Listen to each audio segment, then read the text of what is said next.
Alhamdulillah, Alhamdulillahil karim rahman, 'allamal Qur'an, khalaqal insana 'allamahul bayan. Asyhadu an la ilaha illallah wahdahu la syarikalah wa asyhadu anna Muhammadan abduhu wa rasuluhu fala nabiyya ba'dah. Allahumma shalli wa sallim ala nabiyyinal karim Muhammadin wa ala alihi wa ashabihi ajmain wa ba'd. Subhanaka la ilma lana illa ma 'allamtana innaka antal alimul hakim. Rabbana zidna ilma. Allahumma ati nufusana taqwaha wa zakkiha anta khairu man zakkaha anta waliyuha wa maulaha. Asbahna wa asbahal mulku lillah walhamdulillah la syarikalah. Asbahna ala fitratil Islam wa ala kalimatil ikhlas wa ala dini nabiyina Muhammadin sallallahu alaihi wasallam wa ala millati abina Ibrahim hanifa wa ma kana minal musyrikin. Jamaah Majelis Taklim Masjid Baitul Jihad yang dirahmati Allah Subhanahu wa taala. Bagaimana kabar pagi hari ini? Sehat semuanya? Bahagia semuanya? Semangat semuanya, Bu? Baik. Momen Zulhijjah yang sedikit lagi sebentar lagi akan berakhir dan akan berganti di momen Muharram dan masih masuk kategori bulan yang Allah muliakan. 3 bulan berurut dari Dzulqa'dah, Dzulhijjah, kemudian Muharram. Kemungkinan pekan depan ya, atau 2 pekan yang akan datang, tepatnya tanggal berapa tuh Bu? Hari Jumat ya, 27, berarti sepekan lagi ya. Masya Allah. Baik, semoga Allah berikan kekuatan kepada kita, terutama kekuatan yang sebagaimana yang Rasulullah sabdakan dalam doa setiap masuk awal bulan baru. Jadi ada rutin doa yang beliau bacakan setiap masuk awal bulan baru. Bukan awal tahun baru ya, tapi awal bulan baru. Berarti dibacakannya setiap bulan. Apa doanya? Allahumma ahillahu alaina bil amni wal iman wassalamati wal islam rabbi wa rabbukallah hilala rusydin wa khairin. Saya yakin ibu sudah hafal ya Bu ya, karena sudah udah apa belum Bu? Sudah pernah dengar doa ini? Sudah ya kan? Minimal barusan ya Bu ya. Ini dibacakan ya, Allahumma ahillahu, ya Allah terbitkanlah hilal kepada kami, ahillahu alaina bil amni wal iman, dengan datang membawa keamanan dan keimanan. Ini yang kita minta pertama kali. Ya Allah terbitkanlah hilal kepada kami dengan datang membawa apa tadi? Keamanan dan keimanan. Maksudnya adalah kalau mau aman, maka kuatkan imannya.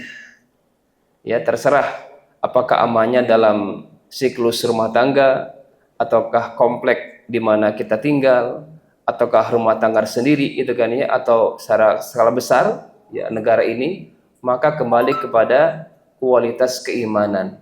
Semakin kuat imannya, maka semakin aman insyaallah. Yang kedua apa? Wassalamati wal islam. Ya Allah datangkan kepada kami keselamatan dan keislaman. Maksudnya adalah kalau ingin selamat, tentunya selamat dunia akhirat, maka sempurnakan keislaman kita. Setidaknya rukun yang 5 sudah sempurna. Ya, bagi yang mampu berhaji silakan berangkat gitu kan ya. Maka insyaallah sempurnakan Islamnya, maka akan diberikan keselamatan di dunia dan selamat di akhirat. Amin ya Allah ya rabbal alamin. Ini yang kedua. Yang ketiga apa? Hilala rusydin wa khairin, bulan penuh petunjuk dan keberkahan. Ini yang kita minta ketiga kalinya. Setelah penguatan iman agar aman, kemudian penguatan Islam agar selamat, yang ketiga adalah memohon keberkahan. Hilala rusydin wa khairin, semoga bulan yang baru ini datang membawa petunjuk dan keberkahan. Maksudnya adalah kalau ingin berkah usianya, ingin berkah hartanya, ingin berkah hidupnya, ingin berkah rumah tangganya, maka kata kuncinya adalah ikuti petunjuk Allah. Ikuti petunjuk Allah Subhanahu wa taala. Allah menjamin barang siapa yang mengikuti petunjuk ini, faman tabi'a hudaya fala khaufun 'alaihim wala hum yahzanun. Barang siapa yang mengikuti petunjuk ini, maka Allah cabut kekhawatiran, ketakutan akan masa depan, dan Allah cabut kesedihan akan masa lalu. Baik, ini di mukadimah ya. Baik, kita akan masuk materi kita tentang harta. Nanti ada pembagian ya, ada harta suami, ada harta istri, ada harta anak. Untuk materi saya sudah share ke Ibu Lisa ya. Silakan Ibu perbuat ke grup. Saya belum sempat membuatkan PPT-nya, tapi ini sudah lengkap materi kita pada hari ini tentang harta itu sendiri. Baik, kita akan mulai dari pemahaman keimanan kita tentang hakikat harta dulu. Sebelum berbicara tentang 3 poin sebutkan di awal tadi, harta suami, harta istri, dan harta anak. Apa hakikat harta menurut Quran dan Sunnah Rasulullah Sallallahu Alaihi Wasallam? Dalam Quran, Allah gambarkan harta ini dengan 3 bentuk. Ya, yang pertama Allah gambarkan harta ini sebagai pokok kehidupan, sebagai qiyaman, pokok kehidupan. Bisa dicek ayatnya di surah An-Nisa ayat ke-5. Ini sebagai pokok kehidupan. A'udzubillahi minasyaitonirrajim. Wala tu'tus sufaha'a amwalakumul lati ja'alallahu lakum qiyama warzuquhum fiha waksuhum wa qulu lahum qawlan ma'rufa. Dan janganlah kalian serahkan kepada orang-orang yang belum sempurna akalnya harta mereka yang ada dalam kekuasaanmu, yang dijadikan Allah sebagai pokok kehidupan. Nah, di sini Allah mengatakan ja'alallahu lakum qiyaman, di mana harta ini sebagai pokok kehidupan. Ya, mau tidak mau, secara tidak langsung kita sepakat semuanya bisa berjalan dengan mulus kalau ada apa Bu? Ada fulus ya Bu ya. Ada fulus mulus, enggak ada fulus mampus katanya Bu. Ini jelas ayatnya ya, pokok kehidupan. Maka jangan sampai kita serahkan kelola harta itu kepada orang yang tidak cakap, orang yang tidak pandai. Maka penting belajar tentang manajemen. Ya, maka ada financial planning gitu kan ya. Financial management, silakan ya pelajari akuntan dan sebagainya. Ini sebagai bagian dari syariat. Karena Allah menganjurkan ya untuk dikelola dengan baik, dan jangan diserahkan kepada orang yang tidak cerdas, tidak pandai dalam mengelola aset. Ini yang pertama, qiyamah. Yang kedua, Quran menyebutkan harta ini sebagai apa? Sebagai perhiasan. Di surah Al-Kahfi surah ke-18 ayat ke-46. A'udzubillahi minasyaitonirrajim. Al-mal wal banun zinatul hayatid dunya wal baqiyatus salihatu khairun 'inda rabbika thawaban wa khairun amala. Ada pada kalimat zinah ya, harta dan anak-anak itu posisi sebagai apa? Zinatul hayatid dunya, adalah perhiasan kehidupan dunia. Maka jangan sampai terlenakkan, jangan sampai terpedaya dengan eloknya, gemerlapnya harta dunia ini. Karena mohon maaf itu semuanya sifatnya sementara. Ya. Jadi gemerlapnya dunia, limpahan harta ini ternyata itu sifatnya sementara. Jangan sampai terpedaya. Ini perhiasan. Oke. Ini yang kedua. Yang ketiga, Allah gambarkan harta ini sebagai apa? Hati-hati. Ya. sebagai fitnah. Allah gambarkan di surat Al-Ghabun ayat ke-15, A'udzubillahi minasyaitonirrajim, innama amwalukum wa auladukum fitnah wallahu indahu ajrun azim. Fitnah dalam bahasa Arab tidak sama dengan fitnah dalam bahasa Indonesia. Nah, kalau ibu dengar kata fitnah, maksudnya apa, Bu? Menuduh ya, Bu ya. Nah, bukan itu yang dimaksud. Al-fitnatu fil arabiyyah, kata fitnah dalam bahasa Arab maknanya adalah al-fasad al-kabir, kerusakan yang besar. Itulah fitnah. Nah, jadi hati-hati, harta ini ada potensi merusak dan daya rusaknya dahsyat sekali.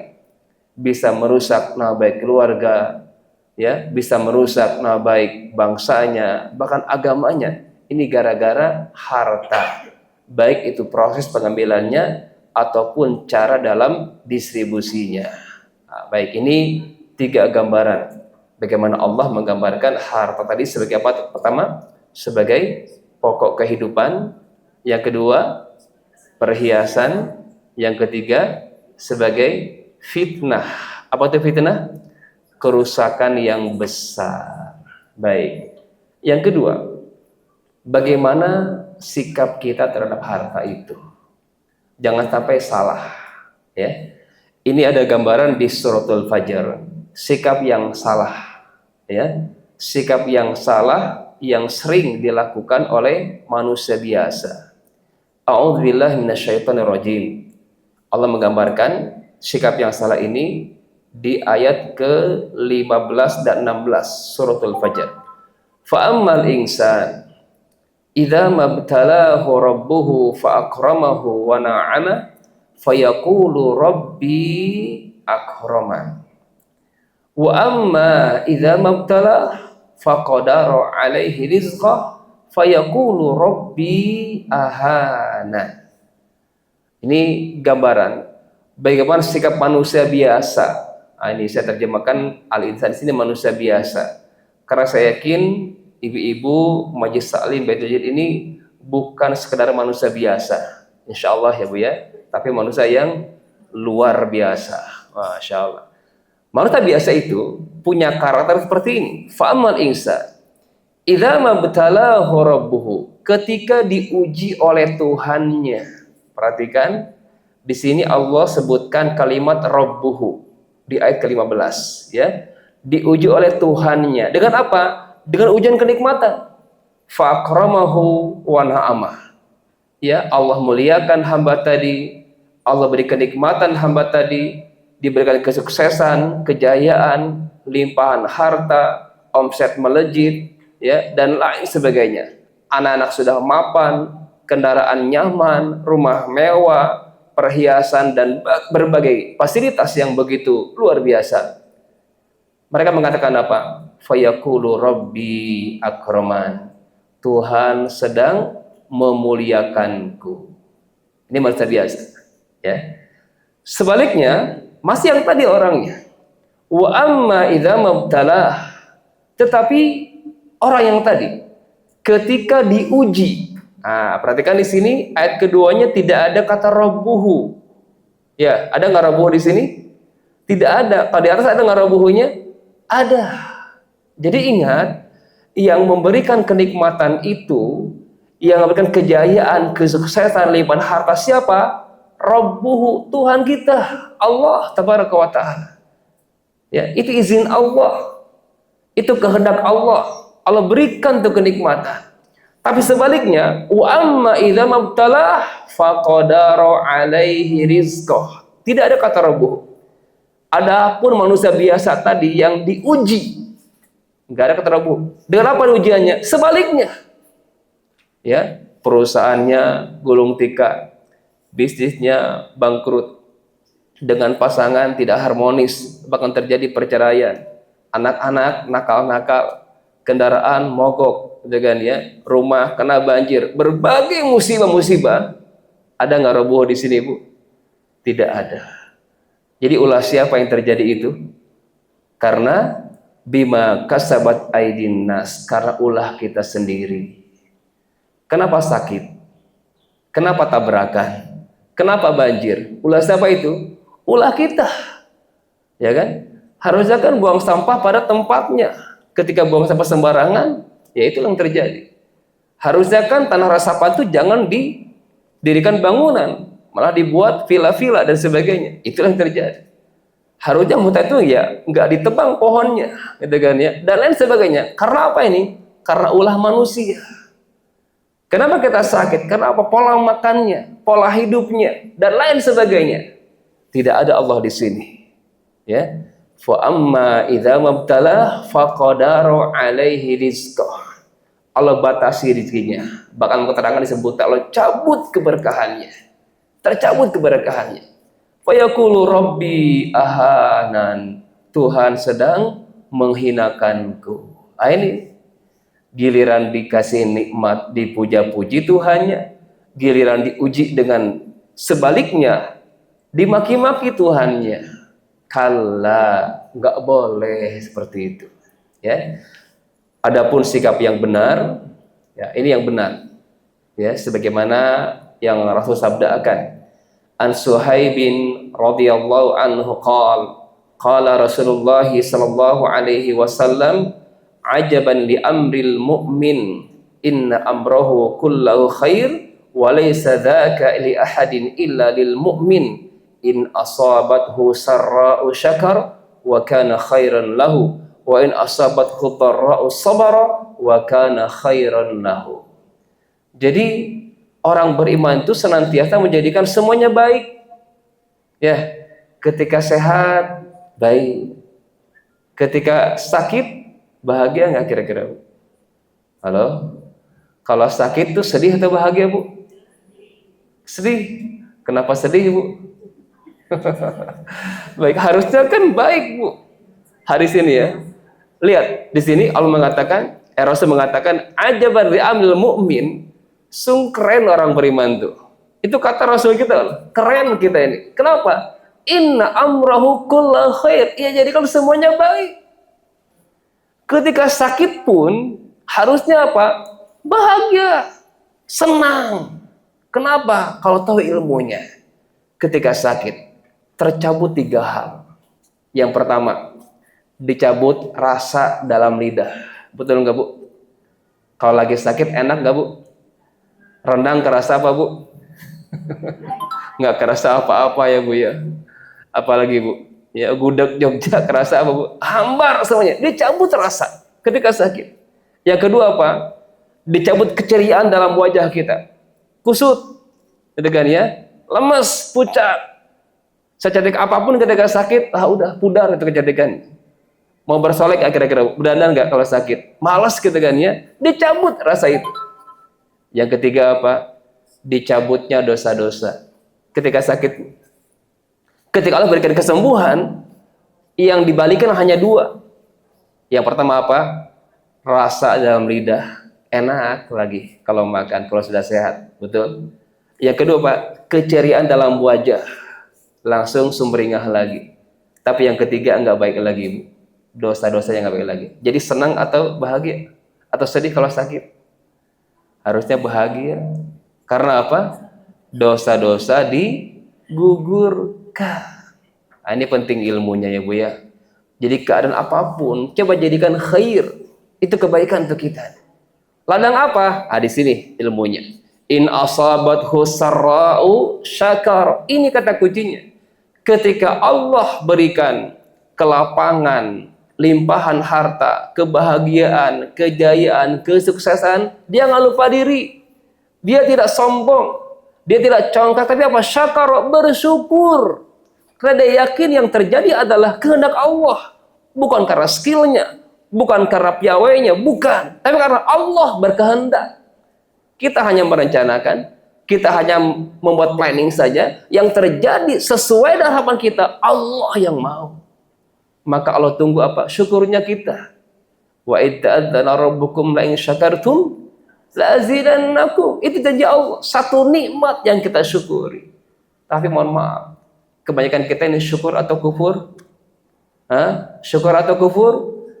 Di suratul Rahman, Bu, berkali-kali tegur kita. Fabi ayyi ala'i rabbikuma tukadziban. Berapa kali, Bu? Ada pernah ngitung, Bu? 31 kali. Allah tegur kita tuh.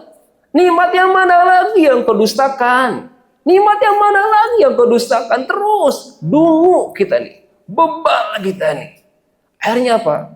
Di surah Saba ayat 30 mengatakan wa qalilum min ibadiyas syakur. Sangat sedikit sekali dari hamba-hamba yang pandai bersyukur. Kebanyakannya kufur.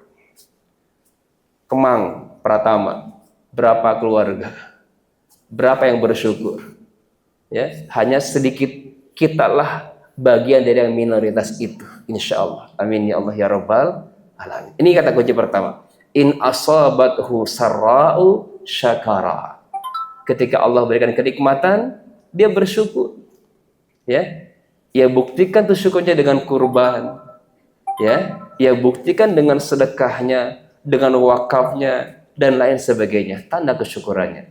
Sebaliknya wa in asabathu dharra, ketika Allah uji dengan kemiskinan, dengan musibah-musibah itu dan lain sebagainya, maka apa kata kuncinya? Sabara, bersabar tanpa ada batasnya.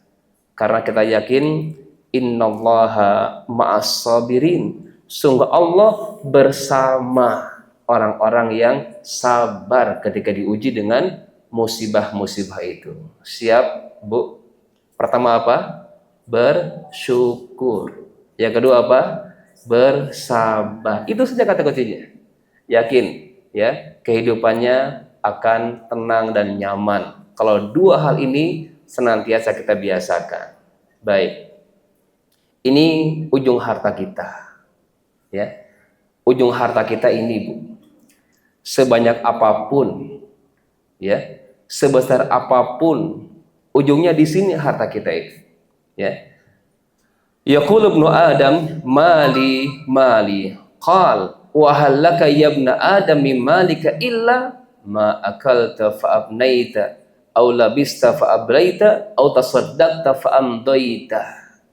Harta kita, ujung dari perjalanan harta kita itu kemungkinannya tiga hal. Yang pertama, yang kita makan. Di mana ujungnya, Bu? Di toilet. Ya, Bu ya. Jadi kotoran, ya. Apakah untuk yang satu ini selama ini kita bekerja? Rugi sekali, hina sekali. Kalau selama ini hanya itu yang kita buang di toilet. Kerjanya itu aja. Makan, minum, itu kan ya, shopping dan sebagainya. Ujungnya dibuang di toilet jadi kotoran. Atau yang kedua, malabista fa'ablaida, kata Rasulullah. Yang kita pakai, pakaiannya, kendaraannya, perhiasannya, aksesorisnya, rumahnya, dan lain sebagainya. Di mana ujungnya, Bu? Ditanggalkan. Ada nggak yang meninggal pakai cincin, Bu? Pakai gelang? Pakai kalung? Nggak ada. Dicopotin semuanya, Bu. Dicopotin semuanya. Kacamatanya, jam tangannya, dicopotin semuanya, ditanggalkan. Ablaita, dilepaskan semuanya, Ibu. Nggak ada cerita mati bawa rumah, bahkan nggak ada. Nggak ada. Allahu Akbar. Ternyata ujung harta kita untuk kita lepas. Ya. Atau yang ketiga, au tasaddaqta fa amdaita. Nah, di sini, Bu. Adapun yang kita sedekahkan, itu yang kita miliki, itu yang kita nikmati nanti. Jangan sampai nggak ada poin ketiga ini. Habis untuk yang dua poin pertama. Habis untuk dimakan, habis untuk dipakai. Yang disedekahin nggak ada, rugi itu. Maka di surah Al-Munafikun, di doa terakhir Allah gambarkan, ada seorang hamba Allah yang mengemis, mengetuk pintu langit, Rabb, wahai Tuhan, akhirkan ajalku satu detik saja. Dia minta kepada Allah, Rabb, laula akhartani ila ajalin qarib, wahai Tuhan, andaikan kau akhir ajalku satu detik saja, mau ngapain?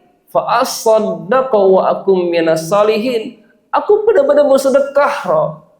Jadi selama hidupnya dia jarang, bahkan gak pernah bersedekah. Habis hartanya untuk yang dua poin itu, untuk yang dibuang di toilet itu, atau untuk yang dia pakai sendiri. Untuk yang disedekahkan tidak ada kamus itu. Dia menyesal saat sakaratul maut.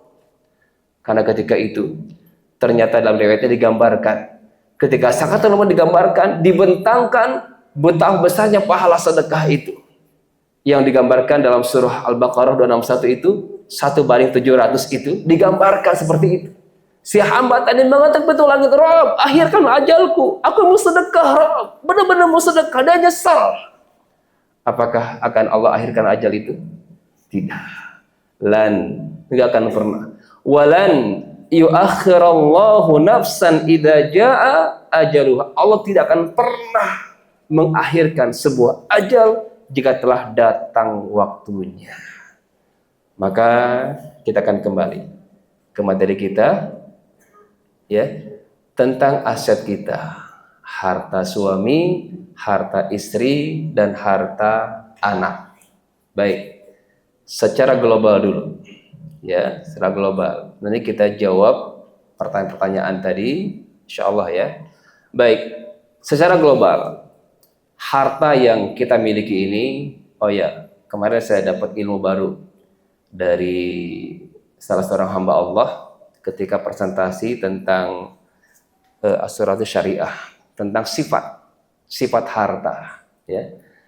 Kata beliau, ya, sifat harta itu ada yang bergerak, ada yang tidak bergerak, Ibu ya.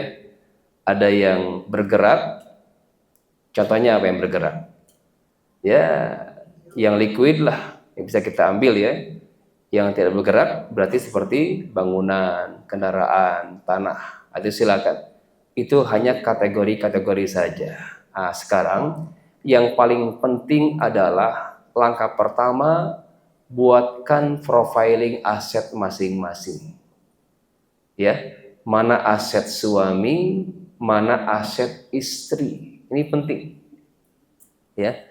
Karena Islam mengajarkan kita dengan rapih tentang kepemilikan. Ini milik siapa? Harus akurat. Ya, akurat. Maka penting dokumentasi, penting inventarisir. Terlebih bagi ibu-ibu, mohon maaf, yang belum punya keturunan, ya, yang ngangkat anak angkat atau adopsi, atau para ibu di sini yang baru punya anak perempuan saja, ya, yang sudah punya laki-laki pun, ya, bukan berarti nggak membuat profiling, tetap. Karena apa? Kewafatan kita nggak tahu siapa duluan. Kadang ada yang meninggal tuh suami, kemudian anak, kemudian ibunya. Tergambar ya Bu ya, suami wafat, anak masih lengkap, belum diselesaikan harta suami. Ternyata anak yang meninggal duluan, baru ibunya. Gambarannya jelas ya. Jadi ada suami wafat, kemudian anak, kemudian istri. Pertanyaan saya, si anak yang meninggal tadi bisa nggak dapat warisan dari ibunya? Bisa nggak? Nggak bisa, karena dia sudah meninggal duluan sebelum ibunya. Maka penting di awal tadi profiling aset. Mana aset suami, mana aset istri. Baik. Secara global ada 3 kategori aset yang harus Ibu inventarisir. Pertama adalah harta bawaan, ya, yang dibawa sebelum pernikahan. Ini coba saya kaitkan dengan Undang-Undang Perkawinan nomor 1 tahun 74, ya kan? Nanti kita bicara, ini saya kaitkan Undang-Undang KHI plus syariat. Nanti ada berkesinambungan, ada hubungan. Oke. Saya bacakan pasalnya. Tentang harta saja ya.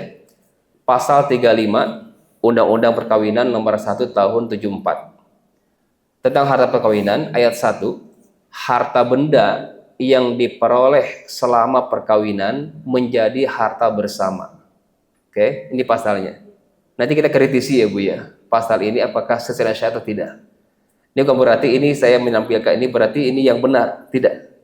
Hanya menampilkan saja, inilah isi undang-undang. Apakah secara syariat seirama atau bahkan berseberangan.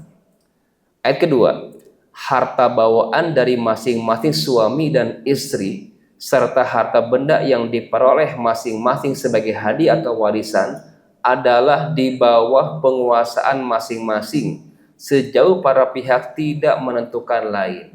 Oke. Kritikannya yang pertama, pasal 35 ayat 1. Ya, ini yang menjelaskan tentang harta benda yang diperoleh selama perkawinan menjadi harta bersama. Nah, cuman dari pandangan syariat perlu kami luruskan, pernikahan atau perkawinan tidak menyebabkan kepemilikan. Saya ulangi, pernikahan itu tidak menyebabkan kepemilikan. Jelas ya? Maka penting pisahkan, jelaskan mana harta istri, mana harta suami. Oke. Kategori pertama tentang harta bawaan. Nah, kalau ayat kedua ini baru nih selaras dengan syariat. Harta bawaan dari masing-masing suami dan istri serta harta benda yang diperoleh masing-masing sebagai hadiah atau warisan. Ada dua kategori disebutkan. Ada harta bawaan, ada harta dapatan atau perolehan. Harta bawaan ya, yang dibawa sebelum pernikahan. Itu milik siapa? Milik masing-masing, bukan milik bareng-bareng. Ya, ibu sudah punya rumah sebelum nikah. Ya, ibu sudah punya kendaraan. Ibu punya tabungan logam mulia, perhiasan sekian gram sebelum menikah, itu harta bawaan ibu. Milik siapa itu? Milik istri. Jelas ya? Ini dikaitkan dengan pasal ayat kedua nih. Harta bawaan. Nggak otomatis milik bareng-bareng. Jadi pasal pertama itu jangan dibaca secara global. Tunggu dulu, baca keduanya. Ada rinciannya kok. Gitu kan ya? Oke, ini yang pertama dulu ya. Ayat kedua tadi, secara syariat benar. Yang dibawa masing-masing itu milik masing-masing. Suami ya sudah punya rumah, sudah punya apa lagi aset gitu kan ya. Pokoknya yang dibawa sebelum pernikahan itu kuasa masing-masing, catat, inventarisir. Ya, karena mohon maaf, ujung dari harta yang kita bawa di mana ujungnya, Bu? Ujungnya akan diwariskan kalau kita wafat. Ikhlas nggak, Bu? Ibu bawa harta banyak, ya, rumah, kendaraan, nikah dengan bujang, dari kampung nggak bawa apa-apa, maharnya seperangkat alat sholat dibayar kontan. Ternyata istri ini, ibu ini pesakitan, sudah tua, nggak punya anak pula, nikah dengan suami tadi, meninggal esok harinya. Mungkin terjadi nggak, Bu? Mungkin. Itu yang dibawakan banyak kan ya, Bu? Rumahnya, kendaraan, itu di mana ujungnya? Diwariskan ke suaminya. Walaupun hanya seumur jagung pernikahannya. Berapa, Bu, yang diwariskan, Bu? Setengahnya. Nah, halo. Jelas nggak, Bu? Halo? Itulah ujung harta kita, Bu. Suka tidak suka. Makanya konsepnya, Bu, apa yang kita miliki hari ini itu sebatas apa? Numpang atas nama. Ketika esok hari Allah wafatkan, Allah panggil kita, itu kembali pada siapa? Al-mulku yawma idzin lillah. Kepemilikan milik Allah semuanya, Ibu. Bukan lagi milik Ibu. Maka berlakulah sistem waris. Diwariskanlah kepada ahli warisnya siapa? Pasangannya diantaranya, suaminya. Karena nggak punya anak, gitu kan ya, setengahnya buat suami. Dia nikah lagi, Bu, dengan yang lain. Allahu Akbar. Itu syariat.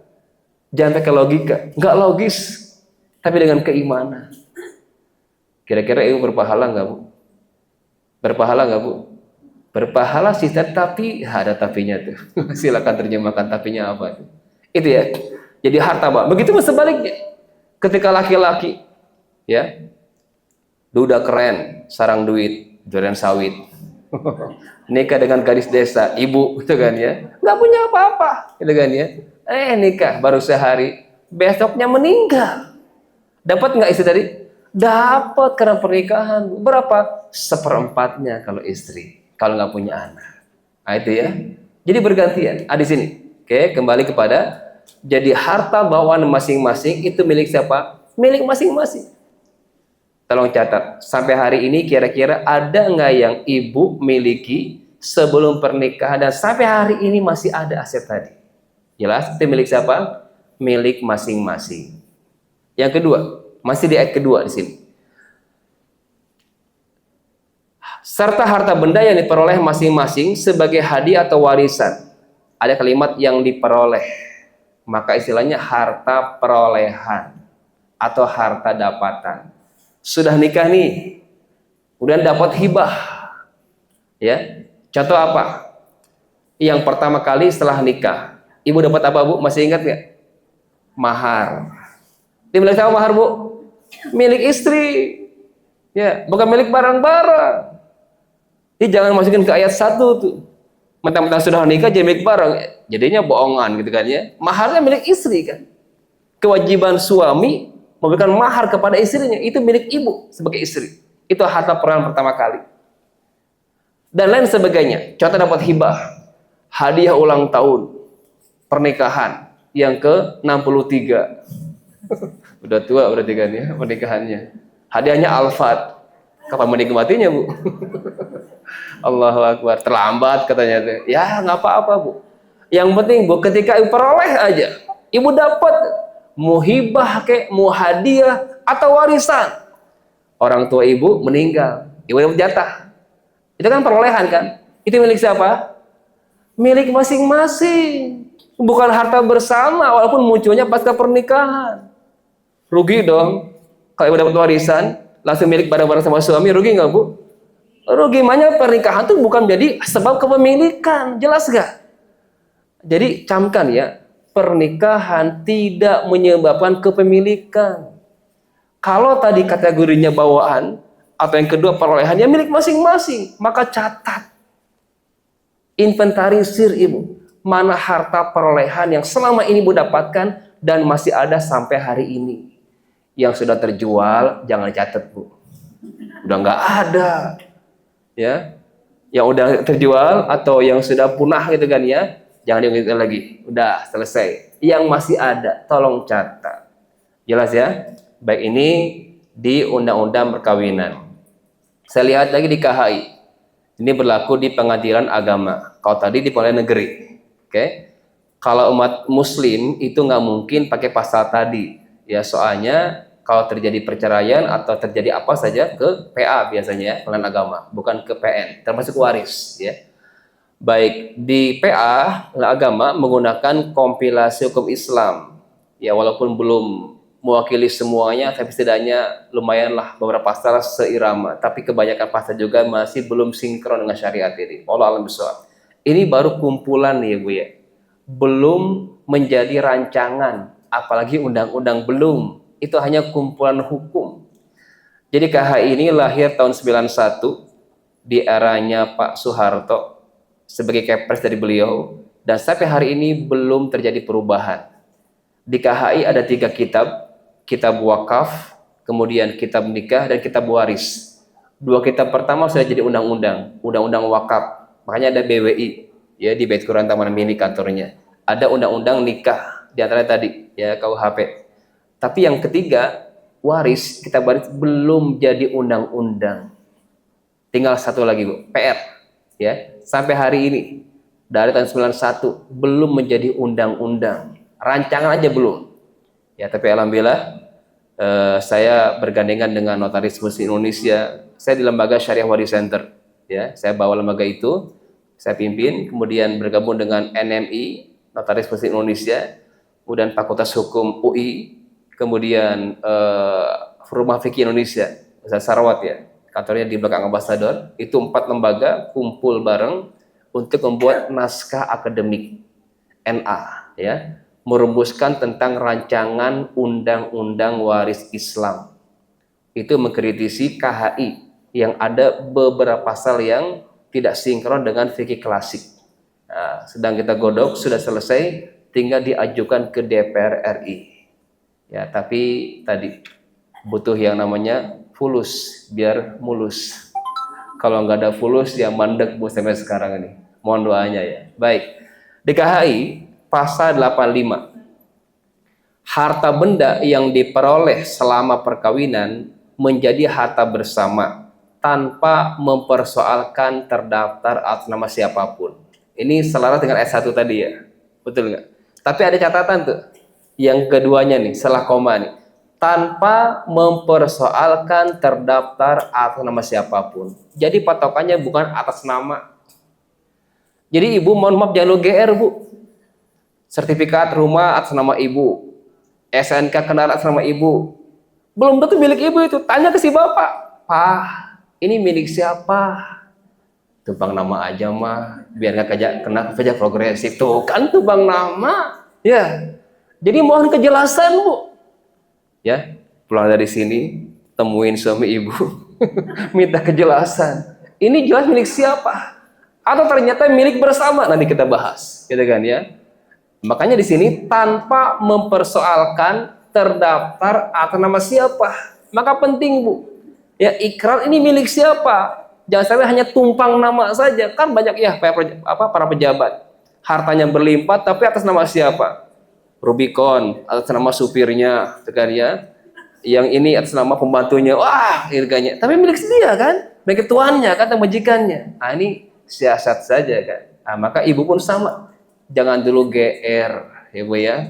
Tolong perjelas, mumpung masih hidup, ya, mumpung masih ada pasangannya, jelaskan duduk bar ini milik siapa.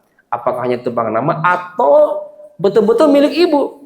Enggak mah, ini milik mama benar kok. Nah, kan jelas ya bu ya, catat gitu kan ya, rumah yang di Kemang milik mama, gitu kan ya, kendaraannya di garasi milik mama, dan lain sebagainya. Jelas ya bu ya, tidak ambigu. Ini Islam menghendaki kejelasan. Sampai bu, masalah catat mencatat itu ayatnya yang paling panjang, 282 surah Al-Baqarah, satu halaman penuh ibu. Tolong catat sekecil apapun. Ya, jelas ya bu ya. Perhiasan milik siapa bu? Perhiasan milik istri lah mungkin, ya pasti itu milik istri ya, nggak mungkin tumpang nama perhiasan. Ya, apalagi bu, pokoknya silakan yang sifatnya pribadi gitu kan ya, perjelas. Oke, baik, ini di KHI. Ini pasal 85 ya, kita baikkan pasal yang lainnya. Nah, jadi saya ambil kutipan yang terakhir saja, tanpa mempersoalkan terdaftar atau nama siapapun. Ya, jadi penting penjelasannya. Baik, sekarang kita lihat bagaimana konsep harta dalam Islam. Oke, secara syariat memang tidak ada yang namanya istilah harta gonogini dalam agama Islam. Karena yang dipahami harta gonogini itu adalah tadi dimiliki bersama pasca pernikahan. Ya, itu ya kenapa Islam tidak menganut harta gonogini. Yang ada adalah harta yang namanya al-mal al-mushtarak. Harta kongsi, harta bersama antara suami istri. Beda ya bu ya. Kalau tadi harta gonogini itu saklek. Pokoknya asalkan sudah nikah, udah milik bareng-bareng, tanpa mempersoalkan dari mana asal usulnya. Dalam syariat tidak seperti itu. Ada namanya harta bersama, yaitu apa? Harta kongsi antara suami istri. Berapa kongsi masing-masing? Tadi ada harta bawaan, ada harta dapatan, yang ketiga ada harta bersama. Tolong perjelas. Di harta bersama ini, jika ada kongsi suami istri, perjelas berapa kongsi masing-masing. Baik, saya coba rujukannya di surah An-Nisa ayat 32. A'udzubillahi minasyaitonirrajim. Wala tatamannaw ma faddalallahu bihi ba'dakum 'ala ba'd lirrijali nasibum mimma iktasabu walin nisa'i nasibum mimma iktasabat. Was'alullaha min fadlih innallaha kana bikulli syai'in alima. Pada penggalan lirrijal, bagi laki-laki mendapatkan bagian sesuai dengan peran atau kontribusinya. Begitu perempuan mendapatkan bagian sesuai dengan peran atau kontribusinya. Jadi ketika ada isyrak, ketika ada syirkah, ada kongsi antar suami istri, maka perjelas berapa kongsi masing-masing. Contoh sederhana, saya pribadilah, nggak usah jauh-jauh. Istri saya dapat jatah hak waris dari ayahnya meninggal berupa tanah di kampung di Ciamis. Saya bangun rumah dari uang saya sendiri. Dengan ini saya bangun rumah di Ciamis. Oke. Kalau itu Jadi objek ya, objek rumah gitu kan. Kalau saya meninggal, apakah rumah itu milik saya semuanya? Tidak. Ada kongsi nggak? Ada. Berapa persen kongsi suami istri? Tinggal dihitung. Dalam dunia appraisal, biasanya nilai tanah lebih besar dibanding nilai bangunan. Betul nggak? Nilai tanah rata-rata hampir 70%. Bangunan hanya 30%. Apalagi nilai bangunan yang sudah menua. Oh, udah surut itu nilainya. Kalau tanah kan semakin meroket, betul nggak Bu? Nah, bisa jadi seperti itu. Jadi ketika saya meninggal, objek warisan saya di Ciamis berapa persen? Hanya 30%. 70%-nya nilai rumah tadi diambil istri saya. Karena apa? Hak dia. Kontributor. Itu gambarannya. Sederhana. Ya. Di lapangan sering kami temukan. Kenapa di pasal tadi, dalam KAHI tadi, merujuk kepada dibagi dua mana ya?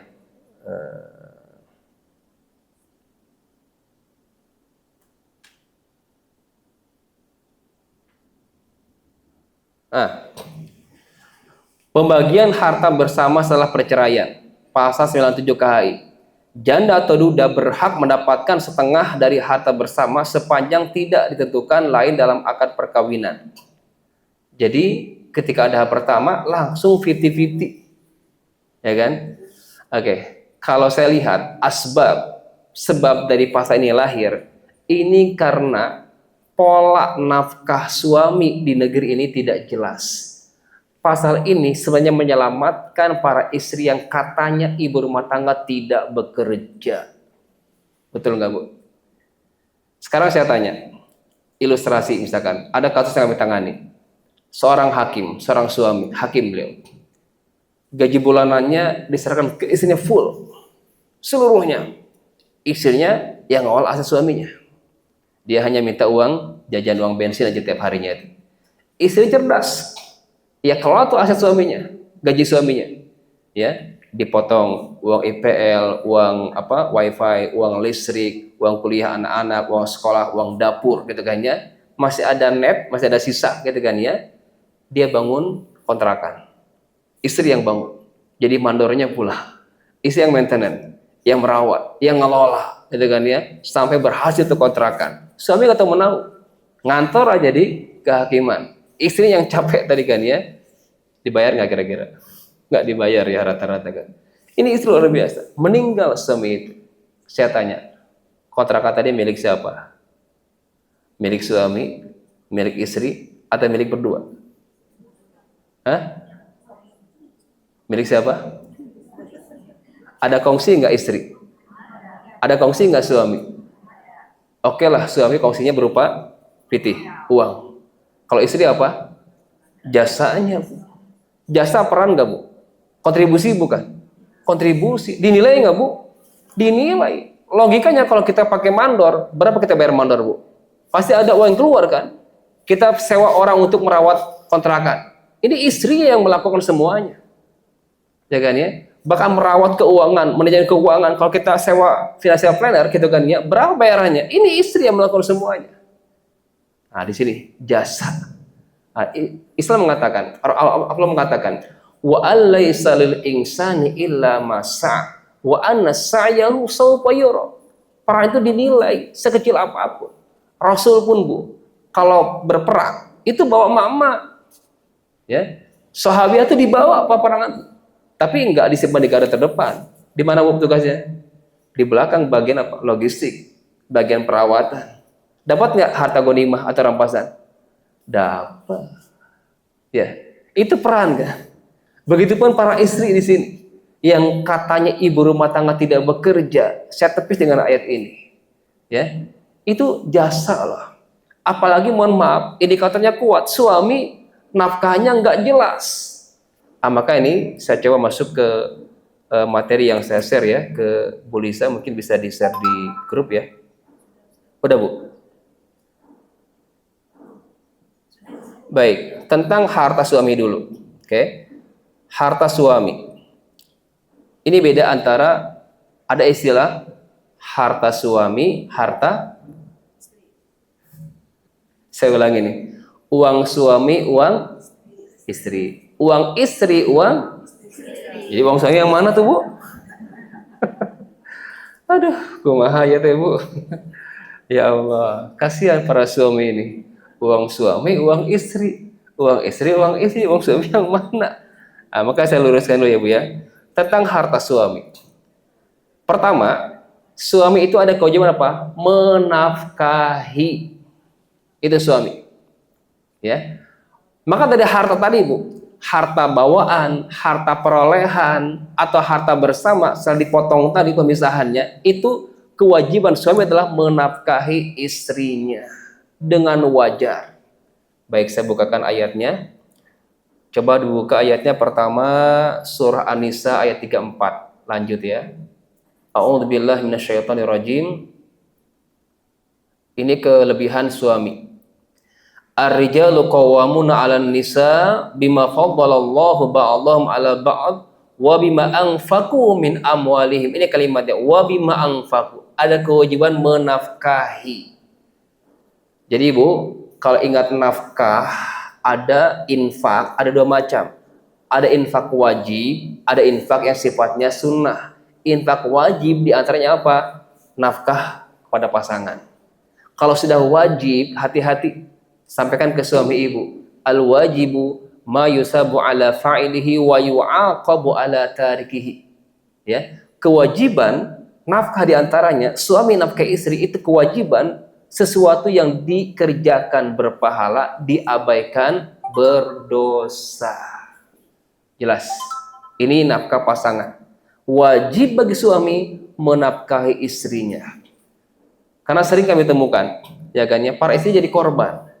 Makanya pasal yang tadi itu sebenarnya menyelamatkan para istri yang katanya nggak bekerja, ibu rumah tangga. Ini ibu, mohon maaf, jujur ya Bu ya, dikasih nafkah berapa sama si bapak? Halo, harusnya gajinya bareng Bu. Berapa Bu nafkahnya Bu? Uang belanja tuh beda. Uang belanja, uang sekolah, gitu kan ya. Uang awal Bu, ya, uang keamanan, IPL itu beda itu. Nafkah istri itu ya di luar itu. Ya. Logikanya gini Bu. Kalau ibu pakai pembantu, bayar nggak Bu? Digaji nggak? Digaji kan? Sekarang kalau ibu yang melakukan semuanya tuh, cuci, gosok, nyetrika, apalagi Bu, ngepel, nyapu, dibayar nggak Bu? Halo, dibayar nggak? Allahu Akbar. Ya. Tambah lagi, mohon maaf. Kalau sewa LC atau pelacur gitu kayaknya, dibayar nggak Bu? Nggak ada yang gratisan. Sekarang istri melayani suami, dibayar nggak? Halo? Di sana nafkah itu Bu. Ya, nafkah lahir tuh di sana. Tidak hanya batin saja kan, lahirnya. Bahkan saya coba sampaikan surah At-Tolak ya Bu ya. Surah ke-65. Ayat ke-6. Ini dahsyat ayat ini. Dan soalnya ini cemeti buat saya pribadi juga Bu. A'udzubillahi minasyaitonirrajim. Askinuhunna min haitsu sakantum min wujdikum wa la tudarruhunna litudayyiqu 'alaihin wa in kunna ulati hamlin fa'anfiqu 'alaihinna hatta yadhana hamlahun. Ayat ini menjelaskan tentang kewajiban laki-laki. Masih wajibnya laki-laki menafkahi mantan istrinya yang sudah diceraikan yang dalam keadaan hamil. Ya, ini mantan diceraikan sama suaminya, tapi sedang hamil. Boleh nggak Bu? Cerai ketika hamil? Boleh. Yang nggak boleh ketika haid, itu nggak boleh secara syariat. Kalau hamil pasti ada sebab lah. Misalkan suami keluar kota, pas pulang nemuin istrinya lagi selingkuh sama tetangganya, lagi hamil istri tadi selingkuh sama tetangganya, dia ceraikan, sah nggak perjanjiannya? Sah. Tapi suami tadi, laki-laki tadi masih wajib menafkahi mantan istri yang sedang yang dalam kena hamil tadi sampai kapan? Sampai lahiran. Itu Bu syariatnya. Sebaliknya mohon maaf, apalagi istri-istri yang tidak diceraikan, hamil pula, lebih layak dapat nafkah ini. Betul nggak? Ini si mantan loh Bu. Ini mantan loh. Apalagi bukan mantan, lebih layak. Lanjutin ayatnya. Fa in arda'na lakum fa'atuhunna ujurahun. Allah mengatakan, kalau si mantan tadi setelah lahiran apa Bu? Menyusui. Maka Allah mengatakan, beritakan ke laki-laki itu, fa'atuhunna ujurahun. berikan kepada mantan istrimu itu upah menyusui. Nah loh, ini si mantan loh. Logika sehat kita, apalagi istri yang tidak diceraikan, hamil, lahiran, menyusui pula, lebih layak dapat upah ini. Jadi ada nafkah, ada upah. Itu perempuan tuh keren Bu dalam Islam tuh. Dimuliakan Ibu. Tapi kenyataannya, ini para suami mana nih? Baca ayat ke-6 surah At-Tolak tadi. Dicatat sama ibu-ibu. Pulang nanti. Nafkah dan upah. Saya bilang ke istri saya itu, saya masih punya hutang. Kenapa? Saya belum bayar upah menyusui 4 anak. Bu. Saya belum bayar. Saya masih hutang. Ya. Tapi ada guru saya langsung ketika dapat dagannya hadiah sekitar puluhan juta, langsung saya ke istrinya, nih mah, apa nih hutang Abi? Hutang apa? Hutang menyusui anak-anak Abi katanya. Masya Allah. Saya bayar hutang beliau. Nah, saya belum bayar nih hutang saya. Menyusui anak 4 orang tadi. Ini ayatnya Ibu. Itu perempuan itu luar biasa. Dinafkahi, kemudian diberikan upah lagi. Nah, silakan Ibu konversi susu bebelak dengan air ASI Ibu. Berapa harganya Bu? Bebelak sekaleng berapa Bu? Kali sekian anak, sebulan berapa kaleng? Wah, silakan hitung-hitungan. Bukan hitung-hitungan, emang kewajiban suami Ibu. Makanya ketika ada harta suami, ya kan ya, itu harta dia Bu, bukan harta istrinya, mohon maaf. Hanya kewajiban suami menafkahi istri di sana Bu. Oke, itu yang pertama. Jadi suami ada kewajiban menafkahi pasangannya dan tidak berlaku sebaliknya. Istri ada nggak kewajiban syariat menafkahi suaminya? Tidak ada. Ya, jadi boleh nggak ibu kaya raya, ya, malnya sudah nyampe nisab, sudah haul pula, zakatnya ke suaminya yang miskin, boleh nggak Bu? Mas kan miskin Mas, ini zakat saya ya Mas ya, boleh nggak? Boleh. Karena suami bukan tanggungan istri. Tapi sebaliknya, yang suami kaya raya, misalkan ya, zakat mahnya boleh nggak ke istrinya? Tidak boleh, karena istri adalah tanggungan suaminya. Mulia istri itu bukan mustahik zakat, tapi apa? Mustahik nafkah. Mulia gitu kan ya. Baik, itu perbedaan antara harta suami, harta istri. Jadi dari harta suami tadi berkewajiban menafkahi siapa? Istrinya, dan tidak berlaku bagi istri. Baik, berikutnya apa? Maaf. Ya. Oh, waktunya ya, nggak kerasa nih. Saya nggak lihat jam. Baik, kita coba hangatkan dengan pertanyaan-pertanyaan ya. Silakan mungkin saya buka sesi pertanyaan dulu jika sudah ada yang masuk. Tapi ini juga udah ada yang masuk ya, pertanyaan-pertanyaan. Gimana Bu? Mau yang di sini dulu atau yang ada dulu? Baik. Ada beberapa pertanyaan di sini. Ya.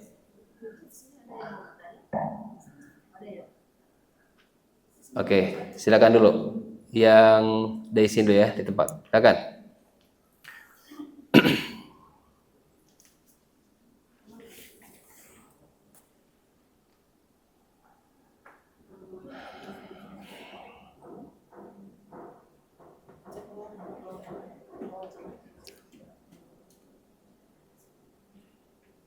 Di bawahnya Bu.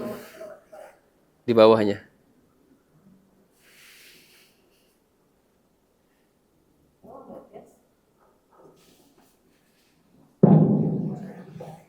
Assalamualaikum warahmatullahi wabarakatuh. Waalaikumsalam warahmatullahi wabarakatuh. Nama saya ini Ustaz. Yang ingin saya tanyakan, tadi Ustaz bilang mahar itu adalah milik istri. Boleh nggak mahar itu misalnya dijual sama suami, tapi untuk istilahnya contohnya untuk biaya anak sekolah atau gimana? Itu saja yang saya tanyakan. Baik, barakallahu fiik. Ketika mahar istri kita sepakati adalah hak milik istri, kemudian dijual ya oleh suaminya untuk biaya sekolah anak-anak, itu bisa dihitung hutang suami ya Bu ya. Karena ibu tidak wajib membiayai anak-anak. Yang wajib adalah ayahnya. Ketika si ayah tadi ngambil harta dari istrinya, berarti ngambilnya tadi harus jelas akarnya apa. Itu bisa dihitung hutang. Kecuali jika ibu ridho, nggak apa-apa, ambillah saja. Berarti ibu menghadiahkan lagi. Nah, sekarang ibu mau ngapain nih? Akarnya mau ngasih apa mau hitung hutang? Itu boleh-boleh saja dan bukan aib. Kok dengan pasangan sih hitung-hitungan? Enggak. Ini masalah kepemilikan dan kewajiban. Jadi perempuan itu mohon maaf tidak ada beban ya Bu ya. Perempuan baik sebagai istri, sebagai ibu tidak ada beban menafkahi, membiayai. Kalaupun ibu ngasih ke anak itu hanya kebaikan ibu. Tidak dosa kalau ibu nggak ngasih ke anak, nggak dosa. Tapi ayah kalau nggak mampu, nggak bisa atau nggak menguliahkan, menyekolahkan anak itu dosanya ayah itu. Ya, kecuali kalau si ayah tadi nggak mampu dibantu oleh ibu, gitu kan ya. Nah, harus jelas akarnya apa nih? Apakah bridging dulu ini pinjaman ke suami ataukah mungkin hadiah dari ibu? Ya, terserah. Itu akarnya berbeda. Jadi konteksnya ketika nanti suami ini mapan kembali, ibu bisa tagihkan mahar yang telah terjual tadi. Karena itu hak milik pribadi ibu sebagai istri ya. Wallahu a'lam bishawab. Baik. Jadi bisa tercatat hutang ya, hutang ayah kepada anak atau hutang suami kepada istrinya. Baik, wallahu a'lam bishawab. Baik, ada lagi silakan. Jika tidak ada, saya bacakan dari sini dulu ya. Yang pertama, jika suami memberi nafkah rutin dan membelikan barang untuk istri, apakah itu otomatis menjadi milik istri? Nafkah rutin, Masya Allah, luar biasa nih. Nafkahnya nggak ada patokan ya Bu ya. Kembali kepada ya sewajarnya sepatutnya nafkah tadi dan semampu suami. Nah, jangan sampai ibu nuntut juga tuh kemampuan suami sekian, nuntutnya jangan lebih dari kemampuan beliau, gitu kan ya. Setidaknya semampu suami. Ketika nafkah rutin diberikan, kemudian membelikan barang untuk istri, maka itu sudah sah mutlak milik siapa? Milik istri. Jadi apa yang telah suami ibu nafkahkan kepada ibu sebagai istrinya, itu milik istri. Apa yang sudah bapak atau suami belikan, terserah apa, berupa perhiasankah, kendaraankah, rumah, apartemen, itu sah milik siapa? Milik istri. Nah, maka di sini jelas ketika membelikan tadi, akarnya apa? Memberikan hibah atau hadiah. Silahkan, itu sah kepemilikan menjadi milik istri. Jadi objek harta dapatan jadinya. Ibu dapat nafkah dari suami, ibu dapat hadiah dari suami, itu milik istri. Ketika suami wafat, apa yang telah diberikan, yang dibelikan gitu kan ya, itu bukan menjadi objek harta warisan suami yang wafat tadi. Full itu milik siapa? Milik istri. Jelas ya Bu ya? Maka penting inventarisir. Yang kedua, bolehkah suami memakai harta istri untuk keperluan rumah tangga tanpa izin? Nah, boleh nggak Bu? Tidak boleh.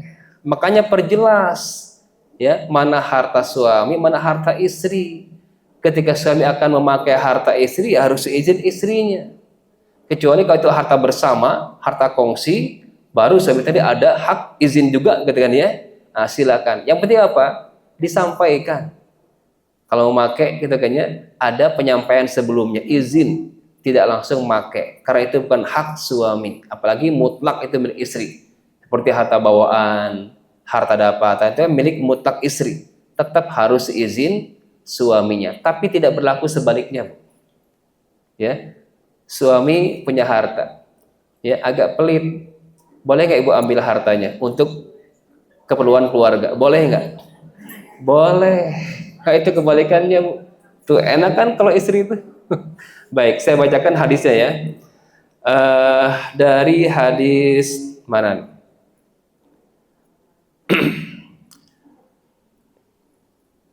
Hindun ya. Wahai Rasulullah, sesungguhnya Abu Sufyan, beliau adalah seorang yang pelit dan tidak memberikan nafkah yang cukup untukku dan anakku. Ini ada alasan. Pelit dan nafkahnya tidak sewajarnya. Oke. Bolehkah aku mengambil dari hartanya tanpa sepengetahuannya? Rasul jawab apa? Boleh. Ambillah secukupnya menurut kebutuhanmu dan anakmu dengan cara yang ma'ruf. Jadi ibu ngambilnya secukupnya, bukan sepuasnya. Mentang-mentang dibolehin gitu kan, oh udah ambil si bocah. Enggak. Dengan catatan tadi suami pelit, suami belum cukup nafkahnya, kurang gitu kan ya, tapi dia mampu. Tapi kalau nggak mampu lain cerita ya Bu ya. Jadi tolong hadis ini ada beberapa batasan. Pertama apa tadi? Suaminya pelit. Yang kedua, nafkahnya belum cukup. Tapi ini masih banyak harta suami ini. Boleh nggak diambil? Boleh. Tapi ngambilnya secukupnya. Sesuai dengan kebutuhan ibu dan anak-anak ya. Tidak berlebihan. Dengan ma'ruf. Boleh tapi dengan ma'ruf. Wallahu a'lam bishawab. Tapi kalau suaminya sudah memanjakan istrinya, nafkah rutin, ya perhiasan sudah rencem, cik orang Sunda mah ya, apalagi ibu, ya, apartemen dikasih, rumah dikasih, kendaraan pribadi sudah dikasih, masih ada harta yang banyak, ambil nggak Bu? Ambil nggak? Jangan, nggak pelit suami ibu, ya, jangan dijadikan alasan hadis ini ya Bu ya, ada batasan-batasannya. Wallahu a'lam bishawab. Baik, lanjut. Ada lagi? Yang bertanya langsung silakan.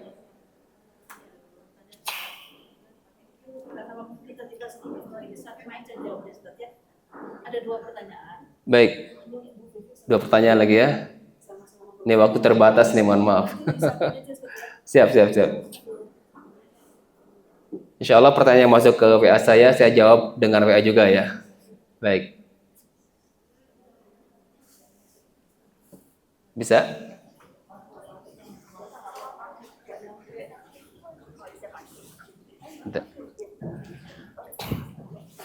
Ustaz, saya nanya tadi tentang pengelolaan harta kepada orang yang tidak Cakap. tidak dapat mengelola. Ya.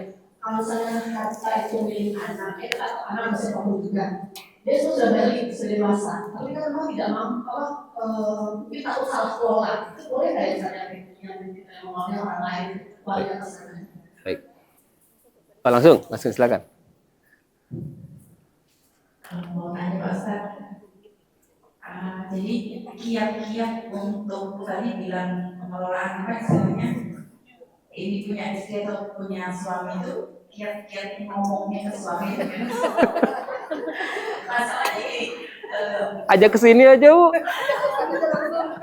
jadi harta atau sama istri karena suami sibuk tidak bisa ngurus untuk segala macam, jadi kan sama istri ya apa segala, tapi bagi saya itu adalah suami. Bagaimana untuk yakin diberikan ke saya kalau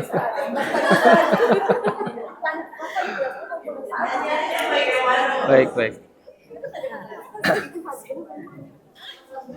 Pertanyaan pertama, saya buka ayatnya ya. Surah An-Nisa ayat ke-5. An-Nisa ayat ke-5 tentang pengelolaan aset. Baik, jadi setelah larangan ayat ke-5, ayat ke-6-nya adalah tentang manajemen. Ya. Ini larangan karena wala tutus sufaha. Ayat ke-6-nya adalah manajemennya.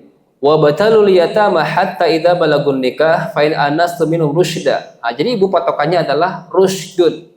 Bukan balik, bukan dewasa, tapi apa? Cakap dalam mengelola aset. Ya. Untuk ukurannya mungkin silakan standarnya, saya belum punya standar ya. Kalau dalam dunia hadis itu ada standarnya. Jadi bisa diterima hadis itu dari anak kecil ketika anak kecil tadi bisa baca surah Al-Kafirun. Ya, Al-Kafirun kan ada ayat yang agak sama ya. Kalau masih nggak hafal berarti nggak diterima hadisnya. Tapi kalau dia lancar maka diterima. Kalau yang aset ini mungkin diuji saja. Bisa nggak dia membedakan mana nominal uang, penjumlahan, perkalian gitu kan ya, yang dasar-dasar gitu kan ya, diuji saja. Kalau sudah cakap gitu kan ya, maka kembalikan ya kuasa tadi pada anak-anak kita. Apalagi dia sudah baik, sudah dewasa. Tapi kalau dinilai belum cakap, mungkin karena dia ada, mohon maaf, boros, gitu kan ya. Kemudian tidak pandai mengatur keuangan, gitu kan ya. Maka ibu boleh menjadi wali harta, ya, wali harta. Tapi ingat, wali harta ini dengan dua kondisi. Jika wali hartanya dalam keadaan kaya, mapan, maka jangan sekali-kali memakan harta anak tadi.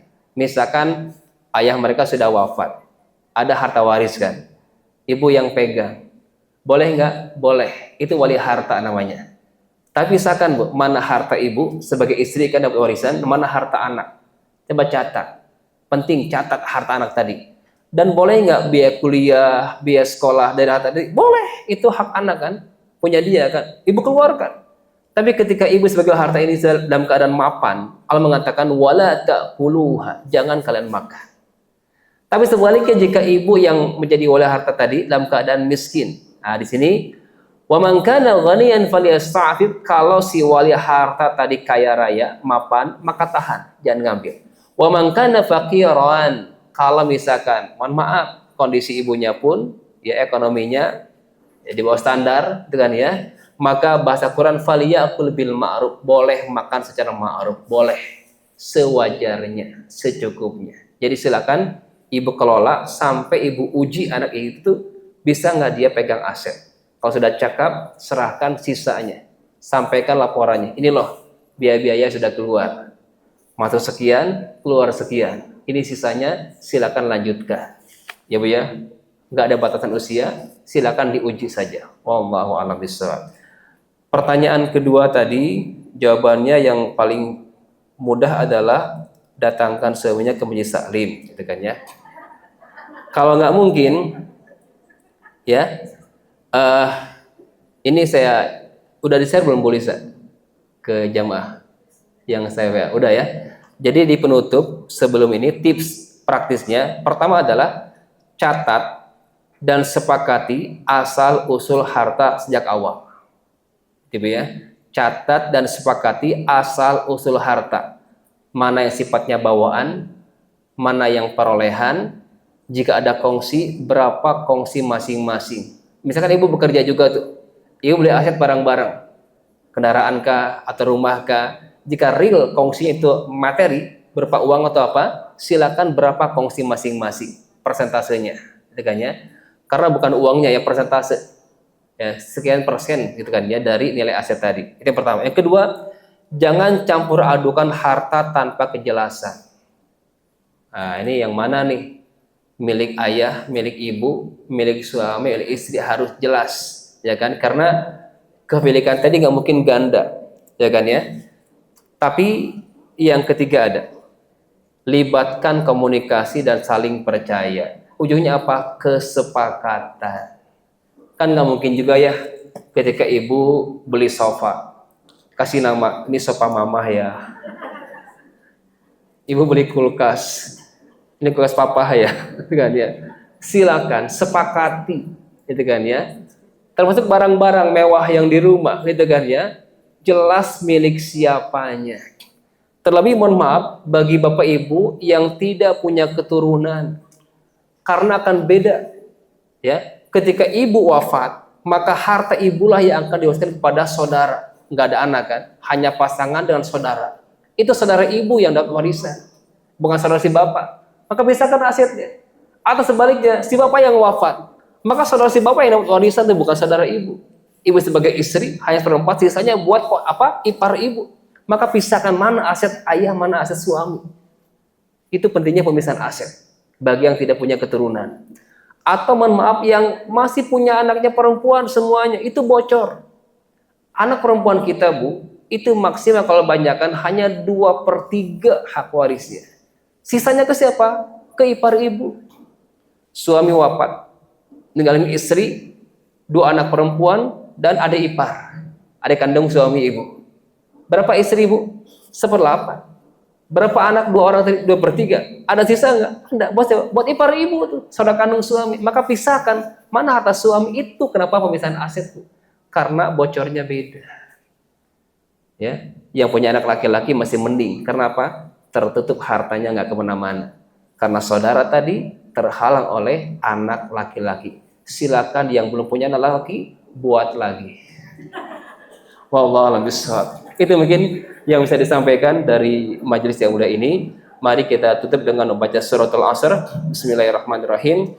Wal asri innal insana lafi khusr illal ladzina amanu wa amilus solihati wa tawasaw bil haqqi wa tawasaw bis sabr. Dan doa kafaratul majelis. Subhanakallahumma wihamdika asyhadu an la ilaha illa anta astaghfiruka wa atubu ilaik. Mohon maaf, akhirul kalam. Assalamualaikum warahmatullahi wabarakatuh.